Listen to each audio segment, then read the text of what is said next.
नमस्कार दोस्तों, study with Sunil sir from लक्ष्य चैनल में आपका स्वागत है। इस चैनल के माध्यम से विद्यार्थी जीवन से संबंधित सभी सूचनाएं प्रदान की जाती हैं। साथ ही साथ विभिन्न कक्षाओं के विभिन्न विषयों के शिक्षण कार्य व प्रतियोगी परीक्षाओं की तैयारियां कराई जाती हैं। अतः वीडियो को लाइक और अपने दोस्तों के बीच शेयर अवश्य करें। अगर इस चैनल पे आप नए हैं तो सब्सक्राइब बटन दबाना न भूलें, साथ ही साथ बेल आइकन बटन ज़रूर दबाएं, जिससे आपको नए नए नोटिफिकेशन, नए नए वीडियोस समय समय पर मिलते रहें। चलिए दोस्तों, आज हम लोग अध्ययन करेंगे कक्षा 12 के बोर्ड एग्ज़ाम से रिलेटेड कुछ इम्पोर्टेंट क्वेश्चन की, जिसमें आपका विषय है भौतिक विज्ञान, फिजिक्स, चैप्टर नंबर 13 नाभिक। इससे पहले आपको 12 चैप्टर के वीडियोज़ प्रोवाइड करा चुके हैं। ठीक है, तो आते हैं चैप्टर नंबर 13 के नाभिक में, जिसमें आपका पहला क्वेश्चन है कि परमाणु द्रव्यमान मात्रक AMU, जिसको शॉर्टकट में कहते हैं एटॉमिक मास यूनिट, से आप क्या समझते हैं।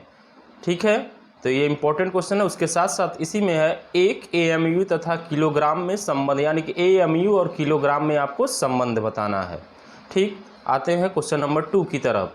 तो समस्थानिक से आप क्या समझते हैं, समस्थानिकों की विशेषताएं बताइए। ध्यान रहे दोस्तों कि क्वेश्चन है समस्थानिक से क्या समझते हैं आप, और समस्थानिकों की विशेषताएं, तो इसके एग्जाम्पल जरूर दीजिएगा। एग्जाम्पल आप देखेंगे तो समझ में आएगा। ठीक है ना। अगला है आपका क्वेश्चन नंबर 3, नाभिकीय बल से आप क्या समझते हैं, इसके गुण बताने हैं। ठीक है ना, नाभिकीय बल से आप क्या समझते हैं और इसके गुण बताइए। क्वेश्चन नंबर 4 है, आइंस्टीन के द्रव्यमान ऊर्जा संबंध को परिभाषित करें। आइंस्टीन का जो द्रव्यमान ऊर्जा संबंध है E=mc², इसको परिभाषित करना है आपको। आते हैं क्वेश्चन नंबर 5 की तरफ। 5 है, विराम द्रव्यमान ऊर्जा तथा युग्म उत्पादन की शर्त को परिभाषित कीजिए। यानी कि विराम द्रव्यमान ऊर्जा से आप क्या समझते हैं, साथ ही साथ युग्म उत्पादन की शर्त क्या होती है। ठीक है, आते हैं क्वेश्चन नंबर 6 की तरफ। तो 6 है, नाभिक की बंधन ऊर्जा से क्या तात्पर्य है, रेडियो एक्टिव विघटन तथा नाभिकीय विखंडन में अंतर लिखिए। क्वेश्चन क्या है, नाभिक की बंधन ऊर्जा से क्या तात्पर्य है, रेडियो एक्टिव विघटन तथा नाभिकीय विखंडन में अंतर लिखना है। ये मोस्ट इंपॉर्टेंट क्वेश्चन है दोस्तों। आते हैं क्वेश्चन नंबर 7 की तरफ।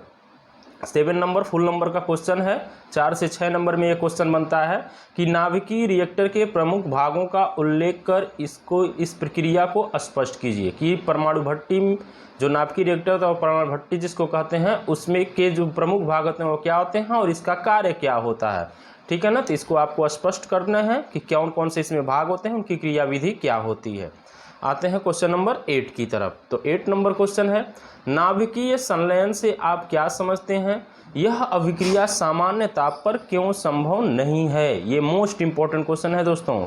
ठीक है ना, नाभिकीय संलयन यानी नाभिकों का जुड़ना से आप नाभिकीय विखंडन यानी नाभिकों का टूटना, तो ये नाभिकों का संलयन है, इससे आप क्या समझते हैं, यह अभिक्रिया सामान्य ताप पर क्यों नहीं संभव होती है। आते हैं क्वेश्चन नंबर 9 की तरफ। नाभिकीय विखंडन तथा नाभिकीय संलयन में अंतर आपको बताना है। ठीक है दोस्तों, आते हैं क्वेश्चन नंबर 10 की तरफ, जो परीक्षा की दृष्टि से मोस्ट इंपॉर्टेंट क्वेश्चन है।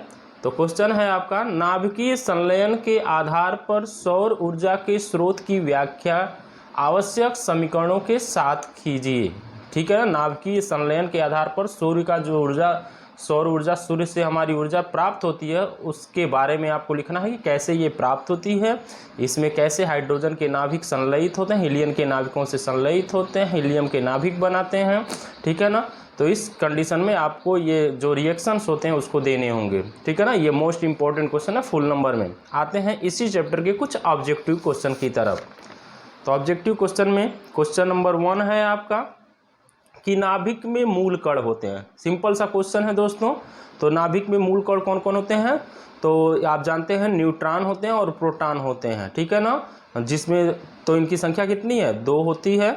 आते हैं इसमें, तो ये है 84 PO 218 नाभिक में न्यूट्रॉनों की संख्या होगी। तो बताना है दोस्तों न्यूट्रॉनों की संख्या क्या होती है। तो आप जानते हैं कि ये 218 आपका द्रव्यमान संख्या है, ये आपका परमाणु क्रमांक होता है। परमाणु क्रमांक को ही प्रोटॉनों की संख्या भी कहते हैं, और प्रोटॉनों की संख्या इलेक्ट्रॉनों की संख्या के इक्वल होती है। तो द्रव्यमान संख्या में से आप प्रोटॉनों की संख्या परमाणु क्रमांक को घटाते हैं तो आपको न्यूट्रॉनों की संख्या मिल जाती है। तो घटाने पे कितना बचेगा, 134, ये आपका आंसर होगा। तो ऐसे आपके कई क्वेश्चन बन सकते हैं। तो आप ध्यान रहे, द्रव्यमान संख्या में से परमाणु क्रमांक को घटाएंगे तो आपको क्या मिल जाएगी, न्यूट्रॉनों की संख्या मिल जाएगी। ठीक है दोस्तों, अगला क्वेश्चन है 1 AMU तुल्य ऊर्जा होती है। तो इसका ऑप्शन जो सही है 931 million electron volt. Question number 4 है हाइड्रोजन नाभिक की बंधन ऊर्जा होती है। तो हाइड्रोजन नाभिकों की बंधन ऊर्जा क्या होती है, तो इसकी बंधन ऊर्जा 0 होती है। क्वेश्चन नंबर 5 है सूर्य की विकिरण ऊर्जा का स्रोत होता है। तो सूर्य की विकिरण ऊर्जा का स्रोत जो होता है वो नाभिकों का संलयन होता है। ठीक है दोस्तों, तो ये थे कुछ चैप्टर नंबर 13 नाभिक के इंपॉर्टेंट क्वेश्चन जो परीक्षा की दृष्टि से अत्यंत ही महत्वपूर्ण है। अतः वीडियो अगर पसंद आया तो आप इसे लाइक करें, अपने दोस्तों के भी शेयर अवश्य करें। धन्यवाद।